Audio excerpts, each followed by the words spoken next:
여러분 안녕하세요. 남는 것은 공부뿐이죠. 삶의 깊이를 더해주는 공부, 항상 깨어있게 하는 공부, 함께 나누는 공부. 공부합시다. 해인학당 유순복입니다. 반갑습니다. 오늘은 지리산 화엄사 각황전에 얽힌 전설 들려드리겠습니다. 지금으로부터 약 1500여 년 전 백제국 성왕 때의 일이에요. 어느 봄날 지리산 기슭에서 농사짓던 박노인은 눈이 크고 피부가 까무잡잡한 한 승려를 만납니다. 그는 화엄사상을 전파하려고 홀로 남으실 어머니를 여승으로 만들어 모시고 바다를 배처럼 헤엄치는 연이라는 짐승을 타고 인도에서 수륙 만리를 건너 이 땅 지리산에 건너온 연기존자였습니다. 그는 지금의 화엄사터에 조그마한 움막을 지어 연기암이라 이름 짓고 장차 부처님을 봉안할 법당을 마련하기 위해 서원 기도를 하고 있었어요. 박노인은 연기존자에게 우리말을 가르쳐 주었는데 타고나길 워낙 지혜 총명해서인지 얼마 안 돼 금방 우리말을 다 깨쳤다고 합니다. 그러자 이제는 거꾸로 연기존자가 우리말로 박노인에게 불법을 전해주었지요. 박노인은 부처님의 가르침에 감복하여 불가에 귀의하였고 그의 손자인 선제도 연기존자의 시자로 출가시키면서 많은 사부대중들을 이끌었답니다. 시간은 흘러 마침내 그들은 원하는 대로 바다처럼 모여서 법문을 듣는다는 의미의 해회당이라는 설법전을 창건하고 그 이듬해는 명실공히 법당의 모습을 갖춘 대웅상적 광전을 창건합니다. 신도들은 일마다 연기존자님의 가르침에 따르니 모든 일이 순풍에 돛단 듯 순순하게 이루어졌지요. 연기존자는 신도들의 기꺼운 호응에 흐뭇하게 미소 지으며 한 말씀 하시는데, 빈도가 처음 이 두류산에 들어와 산매에 들어보니 머리 듣자와 흐를 늦자로 백두산에서 시작된 산맥의 흐름이 남쪽으로 이어져 머무는 곳이라는 두류산은 백두산의 전기가 산맥을 타고 내려와 한 군데로 응집된 천하의 영산이더군요. 그런데 또 이 산은 과거세에 대지문수 사리보살이 상주설법하던 도량이었습니다. 그러니 이 산의 이름을 두류산 대신 문수보살의 지혜를 상징하는 의미로 지리산, 지혜가 뛰어난 산이라고 짓고 사찰 이름도 화엄사상을 따서 화엄사라고 하면 어떻겠소 합니다. 이에 박노인과 연기존자를 따르는 사부대중들 모두 흔쾌히 동의하여 바야흐로 지리산 화엄사의 역사가 시작되었답니다. 세월은 흘러 연기존자도 박노인도 당시의 신도들 모두 세상을 떠난 후 약 100여 년이 지난 어느 날이었어요.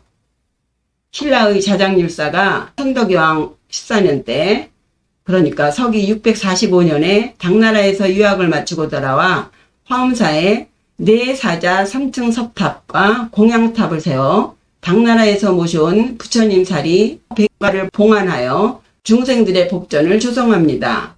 화면에 보이는 요 석탑이 내사자 석탑이고 그 앞에 있는 것이 공양탑이에요. 이 내사자의 사자 속 가운데에 있는 스님이 연기존자의 어머니이고 요 공양탑 안에 머리에 석등을 이고 무릎을 꿇고 앉아있는 사람이 연기존자입니다. 연기존자는 왼쪽 무릎을 세운 채 왼손에 찻잔을 쥐고 어머니에게 차를 올린다 해서 공양탑이라고 하는데 혹자는 요 찻잔 위에 여의주가 올려져 있다고도 합니다. 아마도 부처님께는 차를 공양하고 어머니에게는 진리를 공양하는 효심을 표현한 것 같아요. 앞서 말씀드렸듯이 연기존자가 자신의 어머니를 불가에 기의시켰던 것을 말하는 거죠. 자장률사는 이러한 불사를 통해 신라 불교의 화엄사상을 정착시켜서 이 화엄사를 명실공히 화엄종의 중심 도량으로 자리 잡습니다. 그 후 30여 년이 지나 또 의상대사가 역시 당나라에서 화엄종의 제2조인 지엄선사에게 8년간 화엄학을 배우고 귀국합니다. 그때 의상대사는 신라 전역을 돌아다니며 화엄사상을 전파할 도량을 찾아다녔는데 스님 역시 이 화엄사를 발견하시고 중심법당인 장육전을 창건하셔요. 이 장육전이라는 말은 장육금신의 줄임말인데요. 장육은 길이장자로 열치, 한치, 두치, 세치, 열치입니다. 그래서 장육하면 한 장, 열치에 6치 해서 16치예요. 한 치는 3.03cm입니다. 그래서 16치는 4.8m 정도의 길이지요. 즉 장육전은 금색을 입힌 4.8m 크기의 아주 웅장하고 압도적인 규모의 불상을 모신 전각 이름입니다. 이 장육전은 라말 선초, 그러니까 신라말 고려 초에 조선국사가 전국에서 3,000명이 넘는 승려들을 모아놓고 화엄학을 공부시킬 정도로 아주 규모가 큰 정각이에요. 그 조선은 국교를 유교로 바꾸면서 억불 정책을 폈지만 그 이면에는 여전히 불교에 대한 믿음이 면면이 이어져서 세종 6년에는 이 화엄사를 선종 대본산으로 승격시킵니다. 그러나 1592년에 임진왜란이 일어나면서 이 화엄사가 다 불타버리게 되죠. 조선은 당파 싸움에 국론이 분열된 채로 위정자들은 도망가기 급급했는데 그때 사산대사와 사명대사를 필두로 전국 사찰의 승려들이 일어나 불살생의 계율을 어기면서 나라와 민족을 구하기 위해 왜군에 맞서 분연히 싸우게 되죠. 특히 이 화엄사에 배속된 승군은 여수, 순천, 광양의 바닷가에서 왜군과 사생결투를 벌였지만 조총과 화포로 무장한 왜군을 무찌르기에는 역부족이었습니다. 수많은 승군들은 부처님 명호를 부르면서 지리산을 마지막 마지노선으로 정하고 게릴라전을 벌였다고 합니다. 왜군들은 지리산 골짜기 곳곳에 숨어서 불시에 공격하는 승군들을 가장 두려워했다고 해요. 결국 이에 분노한 왜군은 지리산 승군의 총사령부인 화엄사를 공격해서 당시에 그 웅장한 팔가람과 81암자의 모든 당호를 태워버립니다. 그때 오늘 이야기의 주제인 각황전의 전신인 장육전도 불길에 휩싸여 사라져버리게 되죠. 오늘의 이야기는 여기서 시작됩니다. 좀 얘기가 길었지요.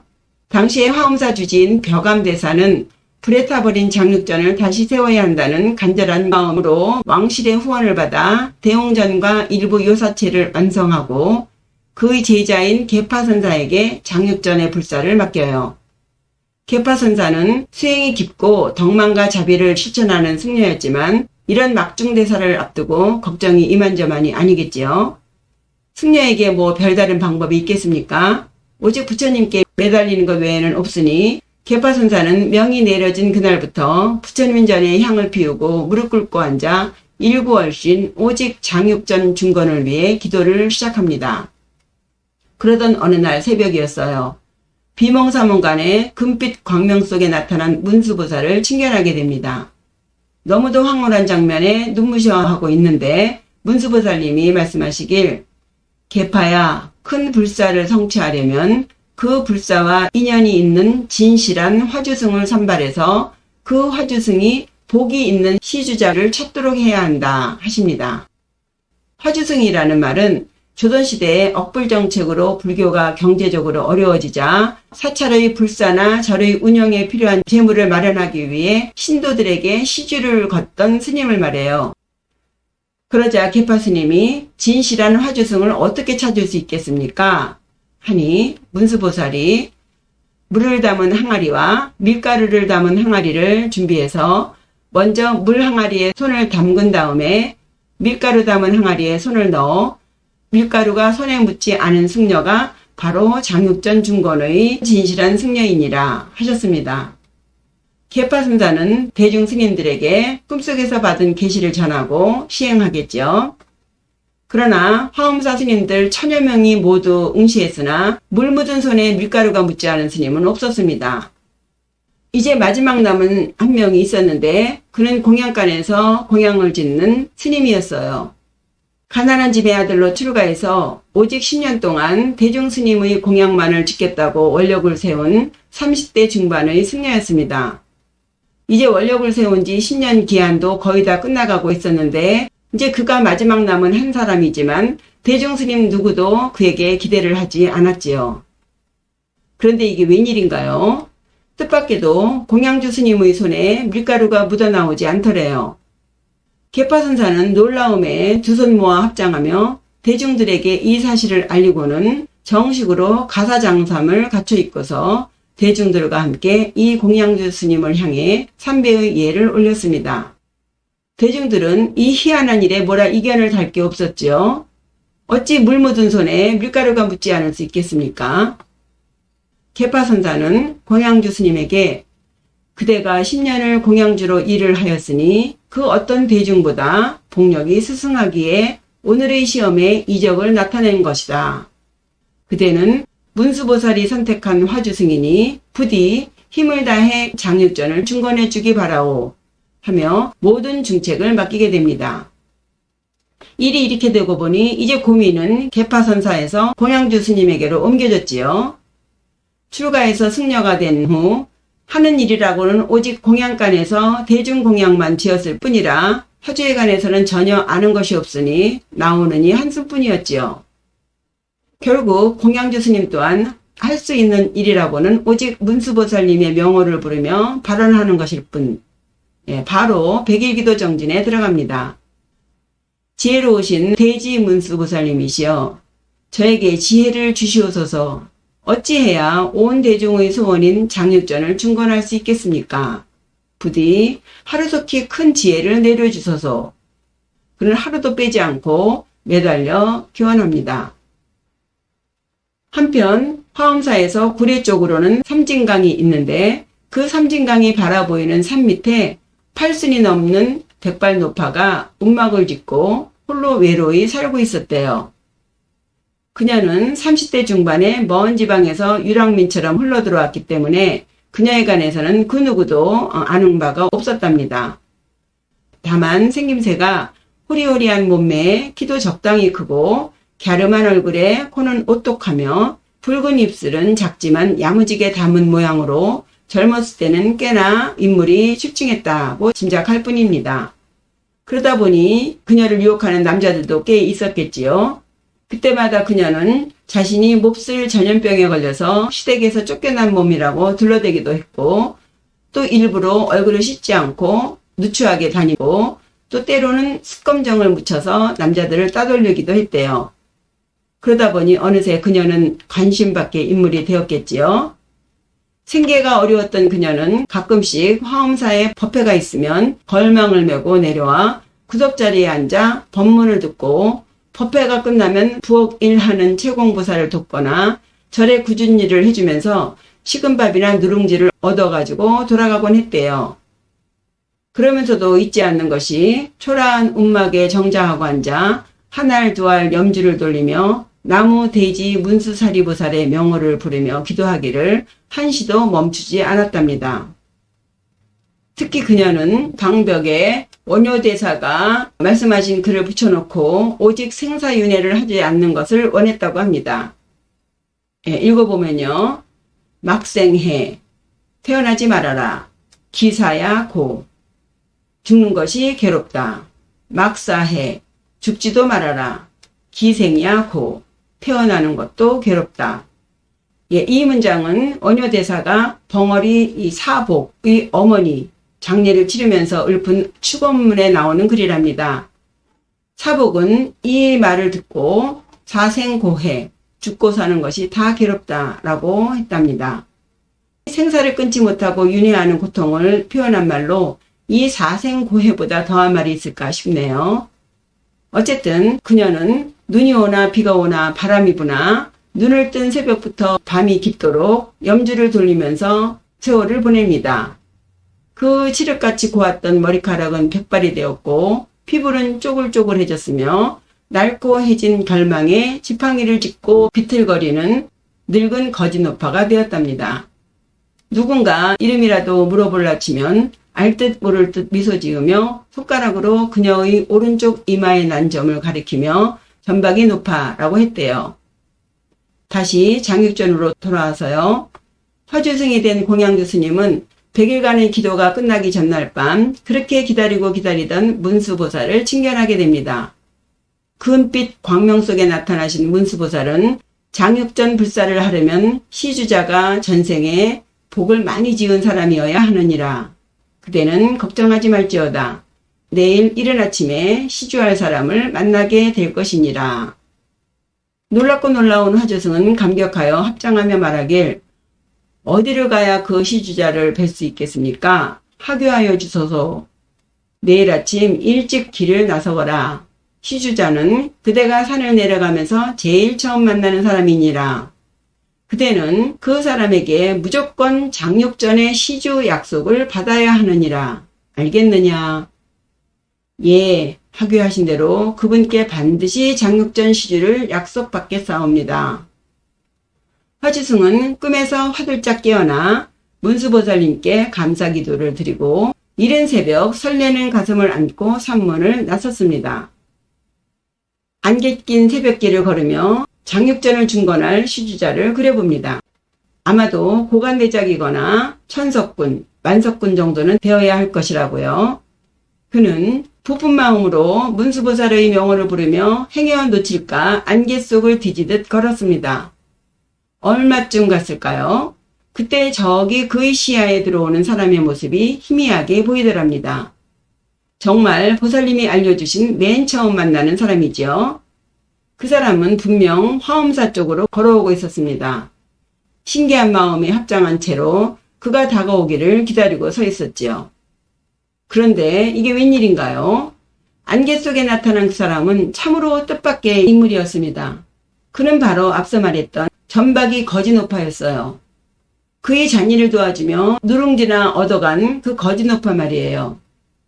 이제는 늙어서 화엄사에 찾아오는 횟수도 점점 줄어 얼굴을 본 지도 오래되었지만 그는 한순간에 그녀를 알아보았습니다. 그는 너무도 절망스러워 그 자리에 주저앉아 울고 싶을 정도였어요. 아, 저 전박이 거지노파가 도대체 어떻게 장육전 중건자금을 시주할 수 있다는 말인가? 그는 고개를 떨군 채 말을 꺼내지도 못했습니다. 그저 문수보살님이 원망스러웠지요. 그때 그 공양주 스님의 가슴속에 문수보살님의 계시가 들려왔습니다. 그대는 처음 만나는 그 사람에게 반드시 장육전 시주의 약속을 받아야 하느니라. 알겠느냐? 화주승은 정신이 번쩍 들었죠. 그는 전박이 거지노파 앞에 나가가 무조건 맨 땅에 엎드려 큰 절을 올렸습니다. 마치 누군가가 자신의 등을 떠미는 것 같았겠지요. 그때 전박이 노파는 끼니거리를 얻기 위해 이른 아침부터 화엄사를 찾는 길이었어요. 노파는 난데없이 맨 땅에 엎드려 자기에게 절하는 승려를 알아보고는 깜짝 놀라 소리쳤지요. 스님, 이게 무슨 짓이세요? 왜 저 같은 노파에게 큰 절을 하십니까? 어서 일어나서요. 이래서는 안 되지요.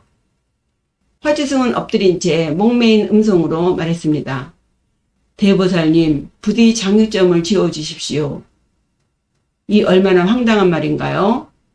노파는 땅 위에 엎드려 있는 화주승의 손을 잡아 끌며 난처한 얼굴로 말합니다. 스님, 천지간에 의지할 데 없는 이 거지노파가 어떻게 장육전 지을 돈을 시주할 수 있겠어요? 놀리지 마시고 부자를 찾아보세요. 합니다. 그러자 스님이 말하길, 저는 어젯밤 꿈에 문수보살님으로부터 계시를 받고 그의 뜻을 받들어 모시고 있는 중입니다. 제발 장육전 중건에 시주하시겠다고 약속해 주십시오. 예? 문수보살님이 꿈속에서 계시하셨다고요? 예, 분명 문수보살님이 계시하셨습니다. 그게 사실이라면 이를 어쩌노? 부족하지만 저도 평생 문수보살님을 향해 기도한 사람이라오. 그런데 내수 중에 큰 돈이 없으니 무엇으로 시주를 할 수 있겠어요? 큰일 났네요. 그러자 스님은 더욱 간절하게 매달립니다. 제발 장육전을 시주하시겠다고 약속만이라도 해주십시오. 노파는 엎드려 애원하는 화주승을 추근하게 내려다보며 말없이 뜨거운 눈물을 뚝뚝 흘리면서 울먹입니다. 문수보살님의 뜻이라면 약속해 드려야지요. 장육전 중건 시주금을 드리겠다고 약속하겠습니다. 하지만 저는 지금 돈이 없으니 무슨 돈으로 그 불사금을 드리겠습니까? 천상 몸을 바꾸어 태어나야 오늘의 약속을 지킬 수 있지 않겠어요? 대보살님, 그게 무슨 말씀이십니까? 우리 착한 스님, 우리 이야기를 마무리 지어야 하니 저희 움막으로 같이 갑시다. 전박이 거진오파는 가던 길을 돌아 문수보살의 명호를 부르며 앞장서 걸었고 화주승 또한 허적허적 그 뒤를 따라 움막에 이르게 되었습니다. 그녀는 잠깐 움막 안에 들어갔다 나오더니 그녀가 평소 기도하던 삼진강 바위 위로 스님을 데려갔습니다. 그리고는 슬픈 얼굴로 말을 하는데, 나는 본래 경주 명문가 집안에 태어나 그에 걸맞는 집안에 시집가서 아들딸 낳고 잘 살았지요. 그런데 어느 날 우리 시아버님이 모함을 받아 영모죄를 뒤집어 쓰시는 바람에 하루아침에 집안은 멸문지화를 당했어요. 온 가족이 다 처참하게 죽고 저와 두 아이는 관노의 운명에 처하게 되었지요. 나는 두 남매를 데리고 필사적으로 도망갔지만 우리 두 아이는 병사들의 화살에 맞아 모두 죽고 나만 홀로 이곳으로 도망와서 숨어 살고 있었답니다. 나는 속세가 싫었어요. 그때부터 움막에서 홀로 기도하길 다시는 인간 세상에 태어나지 않길 빌고 빌 뿐이었답니다. 그런데 이제 스님께 장육전 중건을 약속했으니 이를 어찌합니까? 금생은 어려워 다음 생을 기약해야 하니 또 한 번의 환생의 고통을 겪게 되었네요. 너무도 황당한 이야기에 그저 묵묵히 듣기만 하던 스님은 화들짝 놀라며 다시 환생하신다니 그게 무슨 뜻이오? 하고 묻습니다. 전박이 거진오파는 쓸쓸히 웃으며 곧 아시게 될 것이에요. 두 가지 징표를 스님께 보여드릴 테니 훗날 만나게 되면 꼭 기억해 주십시오. 하면서 자신의 왼손바닥에 장육전이라고 쓴 글씨를 보여주고는 또 자신의 오른쪽 이마의 검은 점을 가리키며 눈짓을 합니다. 그렇게 화주승은 노파와 이별을 하고 돌아서는데 노파는 그의 등 뒤에서 스님, 내 생에 또 봅시다. 어서 화엄사로 돌아가세요. 라고 알 수 없는 말을 던지네요. 화주승은 노파의 말이 무슨 뜻인지 알 듯 모를 듯 고개를 갸우뚱하며 가다가 혹시 몰라 흘깃 고개를 돌려 돌아보니 노파는 항상 그랬듯이 삼진강 강가의 바위에 정자하고 앉아 두 눈을 감고 합장한 채 문수보살님의 명호를 부르며 기도산매에 들어가더랍니다. 나무돼지 문수사리보살, 나무돼지 문수사리보살. 화주승은 다시 걸음을 돌려 터벅터벅 걷다가 또 다시 한번 돌아보니 이게 웬일인가요? 노파는 마치 한이 서린 창을 부르듯이 문수보살님을 구성지게 부르면서 비틀거리며 검푸른 깊은 강물 속으로 걸어 들어가고 있더랍니다. 순간 화주승은 노파가 죽으려 한다는 것을 깨닫고는 미친 듯이 소리를 치며 달렸습니다. 보살님, 안 돼요, 안 돼요, 보살님. 그러나 무심한 강물은 사나운 물살을 일으키면서 순식간에 노파의 구슬픈 목소리를 삼켜버리고 또 치마를 당기는가 하더니 기어코 그녀의 하얀 백발까지 삼켜버렸습니다. 눈앞에서 멀쩡히 노파를 놓친 화주승은 애통하게 울부짖는데 무심한 섬진강은 한서린 연불소리를 뱉어가며 흘러가더랍니다. 그 후 자책감에 빠진 화주승은 마치 미친 사람처럼 괴로워 몸부림치면서 입만 열면 자기 때문에 노파가 죽었다고 푸념을 하고 다녔대요. 그러자 어느새 화엄사의 사하총과 구례읍까지 이 화엄사 화주승이 장육전 시주를 요구해서 그 불쌍한 전박이 거진오파가 섬진강물에 투신자살했다는 소문이 파다하게 퍼집니다. 사람들은 너나 없이 거진오파를 동정하면서 화주승과 화엄사 승려들을 매도하기 시작했어요. 쳐 죽일 놈들, 돌봐주는 이 없는 불쌍한 노파에게 시주를 요구하다니 관아에서는 도대체 뭐하고 있는 거야? 그 화주승과 배우를 철저히 조사해서 다 죽여버려야 돼 라고요. 화엄사 승려들도 대략 난감했지요. 왜 하필 거진오파가 장육전 시주인으로 선택되었으며 또 그 노파는 왜 자살까지 했다는 것인지 참으로 믿기 어려운 이야기였습니다. 그러나 정작 화주승은 자신을 둘러싼 그따위 소문들은 두렵지 않았습니다. 그저 노파가 자기 때문에 자살했다는 사실에 괴로울 뿐이었죠. 이쯤 되니 이 장육전의 최고 책임자인 계파선사 또한 나몰라라 할 수 없겠지요. 사태를 수습할 묘안이 도무지 떠오르지 않았습니다. 다만 무건으로 기도정진을 할 뿐인데 도무지 현몽도 꾸지 않고 문수보살님의 계시도 없으니 그저 답답하게 하루하루를 보낼 뿐이었어요. 그러던 어느 날이었습니다. 괴로움을 이기지 못한 화주승이 마음을 달래러 주막을 찾았는데 평소 그 화주승을 흠모하던 눈치 없는 주모가 한마디 합니다. 스님, 지가 스님 좋아하는 거 아시죠? 곧 관아에서 스님 잡으러 온다고 난린데 대도 않는 중노릇 그만하고 나하고 멀리 떠나 백년해로 하면 어떻겠소? 중노릇하다 죽나 남녀간 살 비비고 살다 죽나 똑같지 않소? 안 그러? 합니다. 아니나 다를까 관아에서는 그 빗발치는 여론에 더는 묵인하지 못하여 진상조사를 하겠다고 날쌘 포졸들을 화엄사에 파견합니다. 이제 정말 화엄사 장육전 중건불사는커녕 화주승도 목숨 건지기 어렵게 되었어요. 다행히 이를 미리 예감한 계파선사가 속히 화주승을 빼돌리는 바람에 일단 위기는 모면했지만 앞으로 그 화주승의 운명은 누구도 장담할 수 없는 처지가 되었지요. 급하게 지리산을 벗어나 구름처럼 바람처럼 정처 없이 속세의 길을 떠나야만 했던 화주승은 그저 문수보살님이 원망스러웠고 지난날이 새록새록 후회스러울 뿐이었어요. 아, 내가 그날 노파에게 시주 약속을 강요하지만 않았더라도 이런 비극은 일어나지 않았을 텐데 라며요. 때로는 피눈물 나는 참회를 하기도 했고 틈만 나면 그 전박이 거진 노파를 위해 천도기도를 올렸습니다. 그렇게 정처 없이 헤매며 두만강 건너 청나라까지 가게 되었으니 그 세월은 벌써 산색이 6번이나 바뀌었답니다. 그 무렵 청나라에는 큰 경사가 있었는데 바로 강희제가 50이 넘어서 예쁜 공주를 얻게 되었답니다. 늦은 나이에 공주를 얻었으니 그 공주에게 쏟는 그 총애는 이루 말할 수가 없었겠지요. 그러나 어찌된 일인지 공주는 태어나면서부터 왼손을 꼭 쥐고는 도무지 필요하지를 않고 늘상 울기만 하더랍니다. 형제가 달래면 잠깐 울음을 그치는가 하다가 손에서 살짝 놓으면 바로 울음을 터뜨렸으며 그 꼭 쥔 손을 억지로 필요하면 비명을 지르며 때를 쓰니 황제의 시름은 날로 깊어만 갔대요.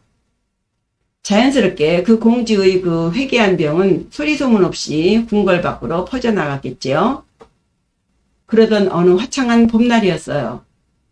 황후와 후궁들은 그 6살 배기 울보공주를 달래기 위해 궁궐 밖 누각에 올라가서 큰 길을 오가는 사람들을 구경시키고 있었답니다.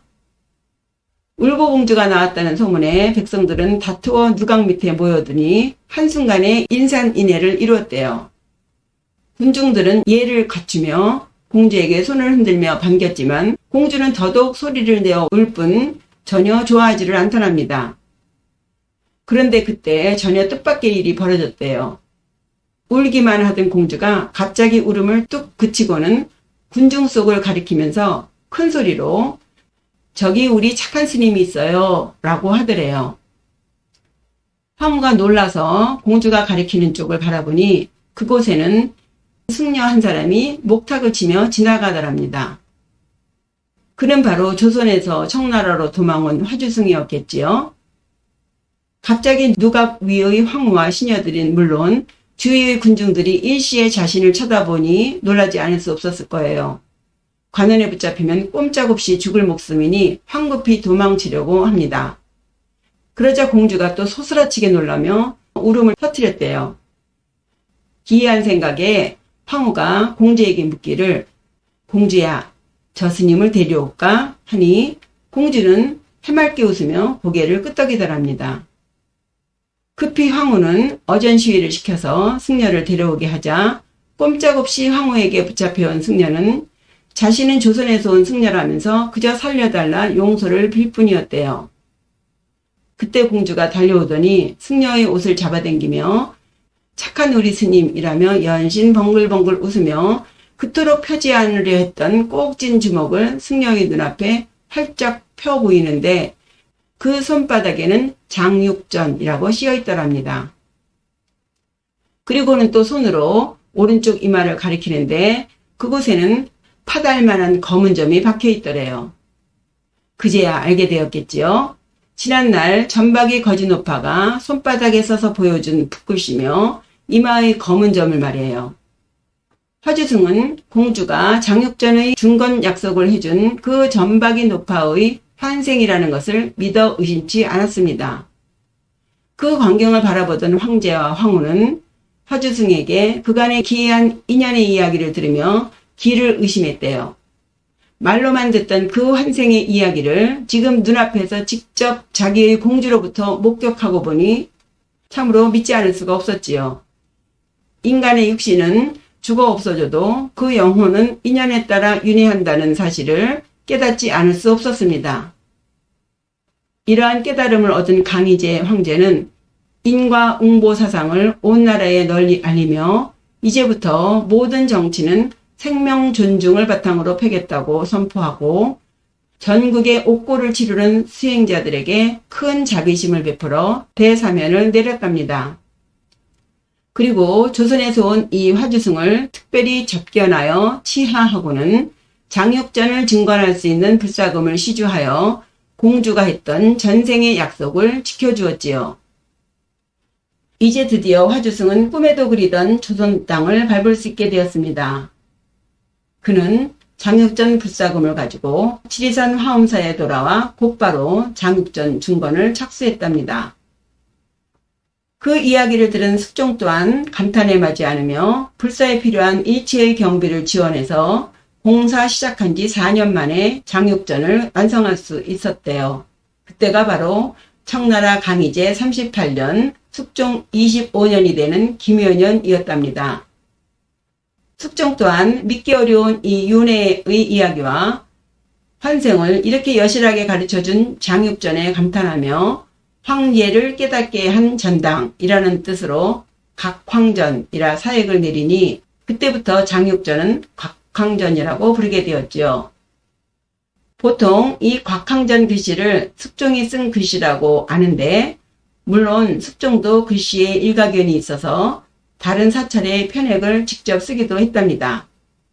그런데 현판에 계미맹하 형조참판 이진휴 서 계미년 즉 1703년 맹하 한여름에 형조참판 이진휴가 서 쓴 글씨가 되겠습니다.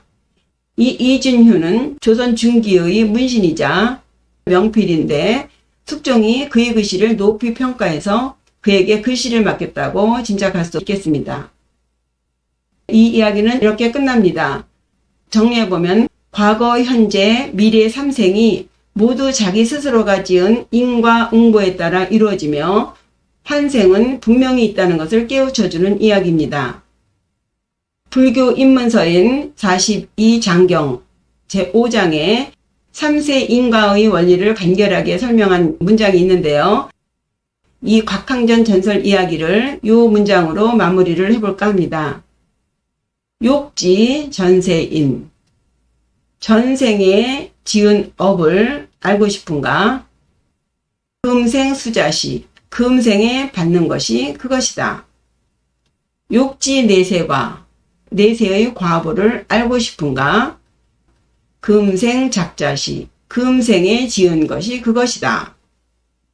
금생을 보면 과거생을 알 수가 있고 또 미래생은 금생에 지은 것으로 결정된다는 것이죠.